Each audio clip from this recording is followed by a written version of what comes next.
Hello everyone, welcome back to Edumaths mentor.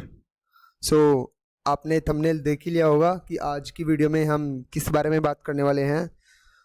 जो आपका common entrance test होता है सेंट्रल यूनिवर्सिटीज़ के लिए एंट्रेंस एग्ज़ाम, हम उसकी बात कर रहे हैं आज एमएससी एंट्रेंस एग्ज़ाम की। और स्पेशली इस वीडियो में मैं बात करूँगा जो एमएससी एंट्रेंस एग्ज़ाम मैथमेटिक्स के लिए होता है उसके सिलेबस के रिगार्डिंग। लेकिन थोड़ा सा और ज़्यादा डिस्कस कर लेते हैं ताकि बाकी बच्चों की भी हेल्प हो जाए, जो और स्टूडेंट्स यूट्यूब पे सर्च करने आते हैं कि क्या सिलेबस आएगा, पेपर का फॉर्मेट कैसा आएगा एंट्रेंस एग्ज़ाम में। तो इसके अंदर हम पेपर फॉर्मेट के बारे में भी बात करेंगे। तो पेपर का फॉर्मेट एमएससी एंट्रेंस का सभी का एक जैसा आता है, बस आगे जाके सिलेबस उस सब्जेक्ट के रिगार्डिंग आने लगता है। तो सिलेबस सिर्फ यहाँ पे हम मैथमेटिक्स का डिस्कस करेंगे, क्योंकि एज यू नो चैनल सिर्फ मैथमेटिक्स को डेडिकेटेड है, मैथमेटिक्स की वीडियो बनाते हैं हम। सो देखिए, सेंट्रल यूनिवर्सिटीज़ के फॉर्म तो बंद हो चुके हैं। CSET 2020 के एंट्रेंस एग्ज़ाम के जो फॉर्म्स हैं वो 6 जून को उनकी लास्ट डेट थी। अगर एग्ज़ाम होंगे तो आप प्रिपरेशन करते रहिए, नहीं होंगे तो सभी के नहीं होने, वो तो सिंपल सी बात है। लास्ट वीडियो में यूजी के सिलेबस के अंदर भी हमने यही डिस्कस किया था। अगर एग्ज़ाम होते हैं तो आप अपना प्रिपेयर रहिए उनके लिए। सो देखिए, सिलेबस डिस्कस करेंगे हम। सबसे पहले डिस्कस करते हैं आपका एग्ज़ाम किस टाइप का होगा। देखिए, एग्ज़ाम पेपर जो है उसके अंदर आपका फॉर्मेट क्या होगा पेपर का। CSET 2020 पीजी सिलेबस हम डिस्कस करने वाले हैं। सो देखिए, एमएससी मैथमेटिक्स के अंदर यहाँ पे आपको CSET के अंदर 2 कोर्सेज मिलेंगे। एक तो एमएससी मैथमेटिक्स ओनली और एक मिलेगा इंटीग्रेटेड एमएससी बीएड एग्ज़ाम। आपका एग्ज़ाम तो वही होगा, लेकिन आपको बस फिलअप करने होते हैं ऑप्शन कि आप एमएससी मैथमेटिक्स के लिए जाना चाहते हैं या फिर इंटीग्रेटेड एमएससी विद बीएड के लिए जाना चाहते हैं। ये मैथमेटिक्स का कोर्स आपका 2 ईयर का होता है और ये आपका 3 ईयर का होता है। वैसे तो बीएड 2 साल की होती है। यहाँ पे अगर आप इंटीग्रेटेड कोर्स करते हो एमएससी के साथ तो वो बीएड 1 साल में, यानी कि 3 साल में आपका ये कोर्स कंप्लीट करवा दिया जाता है। और आपकी इन्फॉर्मेशन के लिए मैं बता दूँ, ये जो इंटीग्रेटेड कोर्स है ये सिर्फ सीयूराज में किया जाता है। सीयूराज में अगर आपका एडमिशन होता है, सेंट्रल यूनिवर्सिटी ऑफ राजस्थान, जो कि मैथमेटिक्स के लिए बेस्ट मानी जाती है ऑल इन सेंट्रल यूनिवर्सिटीज़ में, बेस्ट सेंट्रल यूनिवर्सिटी है सारी सेंट्रल यूनिवर्सिटीज़ में। अगर आपको मैथमेटिक्स से एमएससी करनी है या फिर बीएससी करनी है, जो भी इंटीग्रेटेड मास्टर कोर्स करना चाहते हैं, आप जो भी करना चाहते हैं, आप सेंट्रल यूनिवर्सिटी ऑफ राजस्थान में एडमिशन लीजिए। मैथमेटिक्स के लिए बहुत अच्छी फैकल्टीज़ हैं वहाँ पे, सारे सब्जेक्ट्स के लिए आपको अच्छी अच्छी फैकल्टीज़ मिल जाएंगी। स्कूल जो रिसर्च का काम भी है वो भी बहुत अच्छा चलता है। ये देखिए, तो जो आपको इंटीग्रेटेड एमएससी का कोर्स है वो सिर्फ आपको सीयूराज में देखने के लिए मिलेगा। बाकी जो 18 यूनिवर्सिटीज़ हैं उनमें जो इंटीग्रेटेड कोर्स है वो नहीं है, सिर्फ मैथमेटिक्स का है। प्योर मैथमेटिक्स के लिए आपको वहाँ पे मिल जाएगा एमएससी मैथमेटिक्स। उसके बाद देखिए, आपको एग्ज़ाम तो वही देना होता है जो सिंपल CSET कंडक्ट करवाता है। सेंट्रल यूनिवर्सिटी का जो एग्ज़ाम होता है एंट्रेंस एग्ज़ाम, वही एग्ज़ाम देना होगा। बस आपको ऑप्शन फिल करना है। उसके अंदर कट ऑफ डिफर करती है। इंटीग्रेटेड कोर्स के लिए आपको कट ऑफ में ज़्यादा स्कोर करना पड़ेगा, और एमएससी मैथमेटिक्स सिंपल अगर आप मैथमेटिक्स से जा रहे हो तो आपको कट ऑफ में कम स्कोर करना पड़ेगा। बस कट ऑफ का डिफरेंस होता है। और ऑल ओवर सभी सेंट्रल यूनिवर्सिटीज़ में मैथमेटिक्स के लिए अबाउट 50 सीट्स होती हैं। सेंट्रल यूनिवर्सिटी ऑफ राजस्थान में इंटीग्रेटेड एमएससी के कोर्स की शायद 15 से 20 सीटें हैं, इससे ज़्यादा नहीं है। और मैथ्स के लिए भी, मैथमेटिक्स के लिए भी, एमएससी मैथमेटिक्स के लिए भी सीयूराज के अंदर 15 से 20 सीटें हैं, ज़्यादा नहीं है।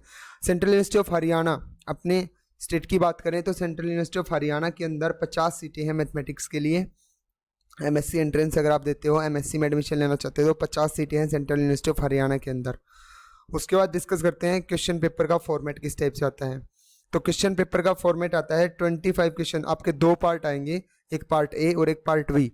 पार्ट ए के अंदर आपको 25 क्वेश्चन मिलेंगे, जनरल अवेयरनेस और मैथमेटिकल एप्टीट्यूड, और आपकी कुछ जीके मिल जाएगी, कुछ आपको इंग्लिश मिल जाएगी, इंग्लिश लैंग्वेज, ठीक है। और 75 क्वेश्चन आएंगे आपके सब्जेक्ट के। तो पेपर फॉर्मेट सभी सब्जेक्ट के लिए सेम रहता है। 25 क्वेश्चन, पहले 25 क्वेश्चन सभी सब्जेक्ट, अगर आप एमएससी मैथमेटिक्स फिजिक्स से करना चाहते हैं, केमिस्ट्री से करना चाहते हैं, मैथमेटिक्स से करना चाहते हैं, कोई भी सब्जेक्ट है, आगे आने वाले पार्ट बी के 75 क्वेश्चन आपके सब्जेक्ट के आएंगे, जिस सब्जेक्ट से आपको एमएससी करनी है। और फर्स्ट 25 क्वेश्चन सभी के सेम ही रहते हैं, इन्हीं से आते हैं। जनरल अवेयरनेस, मैथमेटिकल, सभी का पेपर सेम ही रहता है एवरेज। और एग्जाम बिल्कुल सरफेस लेवल का होता है, इतना हार्ड भी आता। तो ये 75 क्वेश्चन आपके सब्जेक्ट से आएंगे। तो हमें आज ये डिस्कस करना है कि इन 75 क्वेश्चन में क्या क्या सिलेबस कवर होता है। CSET के एग्जाम में, एंट्रेंस एग्जाम में क्या क्या सिलेबस कवर करते हैं। और मैं आपको बता दूं, हर एक क्वेश्चन 1 मार्क का होता है, और हर एक गलत क्वेश्चन के लिए आपको 0.25 मार्क्स रिवॉर्ड किए जाएंगे, यानी कि नेगेटिव मार्किंग भी है, 1/4 नेगेटिव मार्किंग है। अगर आपके 4 क्वेश्चन गलत हो जाते हैं तो आपका 1 नंबर काट लिया जाएगा सही में से, ठीक है। नेगेटिव मार्किंग समझते होंगे आप। तो आइए उसके बाद डिस्कस करते हैं अपना सिलेबस कि कहाँ से 75 क्वेश्चंस कवर होते हैं, किस किस टॉपिक से आपके 75 क्वेश्चंस आते हैं। सो देखिए, sequence and series and differential calculus से आपके ये टॉपिक्स आते हैं। मैं आपको इस पीडीएफ का लिंक डिस्क्रिप्शन बॉक्स में दे दूंगा।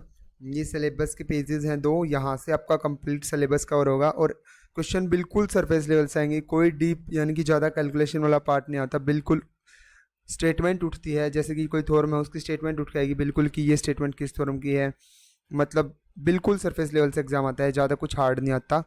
सो देखिए, सीक्वेंस एंड सीरीज से आपके ये टॉपिक्स आएंगे, real numbers, Cauchy sequences, absolute and conversion, Leibniz of convergence of alternating series function of 1 variable, 2 variable, limit, continuity, differentiality, Rolle's theorem, mean value theorem, Taylor's theorem, maxima minima. उसके बाद function of 2 variable, several variables, integral calculus आता है आपका, and differential equation. Specially differential equation में सिर्फ आपकी ordinary differential आती है, पीडीई नहीं आती। ऑर्डिनरी डिफरेंशियल से ये टॉपिक्स आते हैं, exact differential equation, integrating factor, orthogonal transitive, जो टॉपिक्स दे रखे हैं उन पे से क्वेश्चन आएगा, उनसे बाहर कुछ भी नहीं आता। सिर्फ सरफेस लेवल एग्जाम आता है, बिल्कुल ईजी क्वेश्चन पेपर आता है। अगर आप थोड़ी सी भी तैयारी, अगर आप इस कंप्लीट सिलेबस को एक बार गो थ्रू होके चले जाते हैं, देन आप डेफिनेटली आपका सिलेक्शन हो जाएगा। कोई ऐसी बात नहीं है कि आपका सिलेक्शन नहीं होगा, एक बार आप इस सिलेबस में से गो थ्रू हो जाइए बस, definitely you will be selected. उसके बाद वेक्टर कैलकुलस में से ये टॉपिक आपके कवर होते हैं, simple Laplacian, scalar line, integrals, divergence, curl, gradient, simple topics जो कि हम ग्रेजुएशन में पढ़ते हैं। उसके बाद ग्रुप थ्योरी, ये कवर होते हैं सब जो simple, abelian groups, non abelian, cyclic, permutation group, normal subgroup, Lagrange theorem for finite group, simple जो थ्योरम्स थी हमारी ग्रेजुएशन के अंदर वो कवर होती हैं। उसके बाद लीनियर अलजेब्रा और कुछ मॉडर्न अलजेब्रा भी आता है। उसके बाद रियल एनालिसिस के ये टॉपिक्स कवर होते हैं। तो ये था आपका सिलेबस जिसके ऊपर आपका सी सेट के 75 क्वेश्चन कवर होते हैं। पहला पार्ट जो होता है पार्ट ए के अंदर आपके 25 क्वेश्चंस आते हैं। उसके अंदर general aptitude, mathematical, general awareness, mathematical aptitude और कुछ इंग्लिश आती है, इंग्लिश लैंग्वेज से भी क्वेश्चन आते हैं, ग्रामर से। सो ऐसे आपका ये पेपर बनता है। देखिए मैं आपको पेपर का फॉर्मेट दिखा देता हूँ। ये आपका पेपर का फॉर्मेट रहता है, मैंने खोला था पेपर का फॉर्मेट, देखिए देख लेते हैं, नहीं है तो पेपर का फॉर्मेट देख लेते हैं। देखिए कैसा एग्ज़ाम आएगा। सबसे पहले आप जाएंगे प्रोग्राम के ऊपर, यूनिवर्सिटी की ये साइट खोलने के बाद सबसे पहले आप प्रोग्राम्स के ऊपर जाएंगे। प्रोग्राम्स पे जाने के बाद आपको पोस्ट ग्रेजुएट के ऊपर क्लिक करना है। यहाँ पे जाने के बाद एक सेकंड, देखिए सी सेट की साइट ओपन होने के बाद सबसे पहले आपको प्रोग्राम्स पे जाना है और प्रोग्राम्स पे जाने के बाद आपको यहाँ से प्रोग्राम लेवल सेलेक्ट करनी है। हम पीजी के लिए देख रहे हैं तो पीजी सेलेक्ट कर देंगे यहाँ पे। उसके बाद प्रोग्राम नेम, सिंपली हम मैथमेटिक्स का पेपर देखना चाहते हैं कि किस टाइप का पेपर आएगा, तो हमने मैथमेटिक्स डाल दिया यहाँ पे, तो ये मैथमेटिक्स आ जाएगा। उसके बाद नीचे आपके पास ये देखिए मॉडल टेस्ट पेपर वाले ऑप्शन में नीचे ये तो आपका सिलेबस, यहाँ से आपका सिलेबस डाउनलोड हो जाएगा, आप सिलेबस देख सकते हैं। वैसे मैं आपको लिंक भी दे दूंगा। तो ये हमारा सिलेबस था, यहाँ से आपका जो एग्ज़ाम है वो कवर होता है, मेन टॉपिक्स आते हैं ये आपके। उसके बाद वापस देखिए यहाँ से अगर मैं मॉडल टेस्ट पेपर देखूँ तो इस टाइप का कुछ आपका पेपर का फॉर्मेट आएगा। पार्ट ए के अंदर आपकी इंग्लिश, थोड़ी सी जनरल अवेयरनेस आएगा। उसके बाद मैथमेटिकल एप्टीट्यूड के क्वेश्चंस मिलेंगे आपको। और पार्ट ए के अंदर आपकी कुछ ये जीके भी है, जैसे Swaraj is my birthright and I am going to have it, मतलब कि ये किसके वर्ड्स थे, तो सिंपली जीके आती है नॉर्मल सी। उसके बाद पार्ट बी के अंदर आपके 75 क्वेश्चंस आपके मैथमेटिक्स, जो आपका ग्रेजुएशन का मैथमेटिक्स होता है उसको कवर अप करते हैं। जो हमने सिलेबस डिस्कस किया उसमें से सिंपल आपके क्वेश्चंस आते हैं। सो ये था आज की वीडियो के अंदर। मैं इस सिलेबस का और इस मॉडल टेस्ट पेपर का लिंक आपको डिस्क्रिप्शन में दे दूंगा, या मैंने आपको तरीका भी बता दिया आप कैसे इसको डाउनलोड कर सकते हैं। और कोई अगर आपको इन्फॉर्मेशन चाहिए या कोई डाउट आपका भी रह जाता है या कोई क्वेरी रह जाती है तो आप नीचे कमेंट बॉक्स में, कमेंट सेक्शन में कमेंट डाल सकते हैं। आई विल बी देयर, मैं आपकी क्वेरी को लेकर आपको रिप्लाई करूँगा। Thank you so much, have a good day. Thank you.